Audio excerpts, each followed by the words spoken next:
La historia de Tesla, a ver, es una auténtica montaña rusa, ¿eh? De estar al borde del abismo a, bueno, a dominar toda una industria.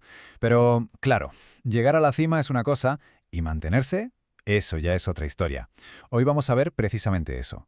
Cómo lo consiguieron y, sobre todo, si tienen lo que hay que tener para seguir ahí arriba. A día de hoy no hay duda.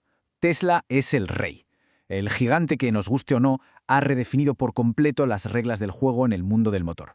Pero ojo, para entender a dónde van, es súper importante entender de dónde vienen. Y para eso vamos a rebobinar un poco a un momento en el que este imperio estuvo a puntito de desaparecer por completo. 9 millones de dólares. A ver, suena a un montón de dinero, ¿verdad? Pues no. Esto no eran beneficios, para nada. A finales de 2008, con la que estaba cayendo en todo el mundo, esto era literalmente todo el dinero que le quedaba a Tesla en la caja. Todo. Estaban a días de la bancarrota. Así que la pregunta del millón es esa, ¿no? ¿Cómo es posible pasar de estar prácticamente muerto a ser el número uno? Y lo que es más importante ahora, ¿van a poder aguantar el tirón? Venga, vamos a meternos de lleno en esta historia porque tiene tela. Vale, lo primero es lo primero.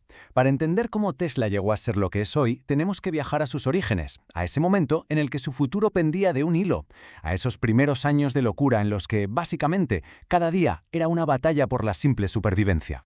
Fijaos en las fechas. Se funda en 2003 y al año siguiente entra Elon Musk, que fue por supuesto un momento clave.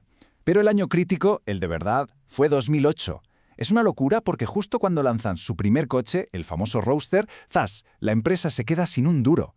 La cosa estaba tan mal que la supervivencia dependió de un préstamo del gobierno que llegó en 2010.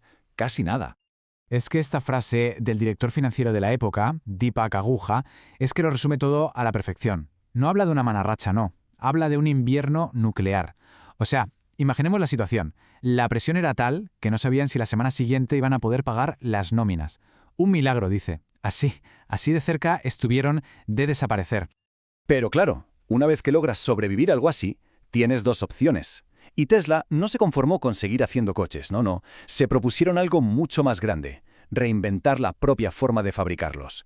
Y es aquí, justo aquí, donde empieza la auténtica revolución de Tesla. Cuando intentaron producir en masa el Model 3, se metieron en lo que el propio Musk bautizó como el infierno de producción. Su gran idea era una fábrica casi sin humanos, todos robots. Pero la realidad le dio una bofetada. Y la lección, admitida por él mismo, fue bastante clara. Los humanos están subestimados. Se habían pasado de frenada con la automatización. A ver, para que nos hagamos una idea, la forma tradicional de hacer un coche es complicadísima. Imagina un puzzle gigante con cientos de piezas, robots soldando por todas partes en una línea que avanza muy lentamente. Solo para la estructura trasera del coche, solo para eso, hacían falta unas 70 piezas diferentes. Una locura. Y entonces llega Tesla y cambia las reglas del juego. ¿Cómo? Con esto. La Giga Press. Hablamos de una máquina de fundición gigantesca del tamaño de una casa pequeña que hace algo que parecía imposible. Coge esas 70 piezas y las convierte en una sola pieza. Una simplificación brutal que nadie en la industria había sido capaz de imaginar y mucho menos de hacer. ¿Y el resultado de esto es? Bueno, es que es una salvajada. No estamos hablando de una pequeña mejora, ¿eh? Miremos los datos. Reducir el coste del chasis un 40%. Un 40%. El tiempo de producción un 90% menos. Y de paso, quitas 700 robots de la fábrica. Esto, de verdad, ya no va solo de fabricar coches. Va de cambiar las reglas de la industria para siempre. Pero es que no pararon ahí. La siguiente vuelta de tuerca fue lo que llaman el método Unboxed. Pensemos en cómo se monta un coche normalmente, una pieza detrás de otra en una línea. Pues ellos dijeron, ¿y si hacemos las diferentes partes del coche a la vez, por separado, como si fueran, pues eso, bloques de Lego, y luego al final las juntamos todas? El resultado es increíble. Fábricas son 40% más pequeñas y los costes, ojo, hasta un 50% más bajos. Todas estas innovaciones en la fabricación, sumadas a otras decisiones estratégicas, fueron creando lo que en el mundillo de las finanzas se llama un foso defensivo. Vamos, una especie de muralla casi impenetrable para protegerse de la competencia. Y esa muralla se apoya en 4 pilares fundamentales. El primero, su red de supercargadores. Es propia, es gigante y acaba con la ansiedad de quedarte tirado. Segundo, tienen un auténtico ejército de millones de coches por ahí circulando que son como sensores con ruedas, recogiendo datos sin parar para entrenar a su inteligencia artificial. Tercero, sus coches no envejecen, mejoran. Reciben actualizaciones de software, como un móvil. Y cuarto, venden directamente sin concesionarios, lo que les da un control absoluto sobre el precio y la experiencia del cliente. Pero claro, por muy alta que sea la muralla, siempre hay alguien dispuesto a escalarla.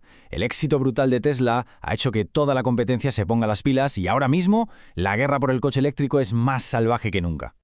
Y esta tabla lo deja clarísimo. El principal rival ahora mismo es, por ejemplo, la China BYD. Y no es solo que ya vendan más coches eléctricos en todo el mundo, es que atacan a Tesla donde más duele. Fijaos, venden coches por menos de $10.000, mientras que el más barato de Tesla ronda los $38.000.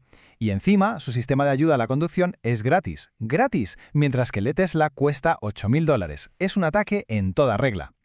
Y claro, esto se nota. Vaya, si se nota. Los números no mienten. Por primera vez en mucho tiempo, las entregas de coches de Tesla están bajando. Una caída del 13% en el último año. Esa presión de la competencia ya no es una amenaza futura, es una realidad que se ve en sus resultados.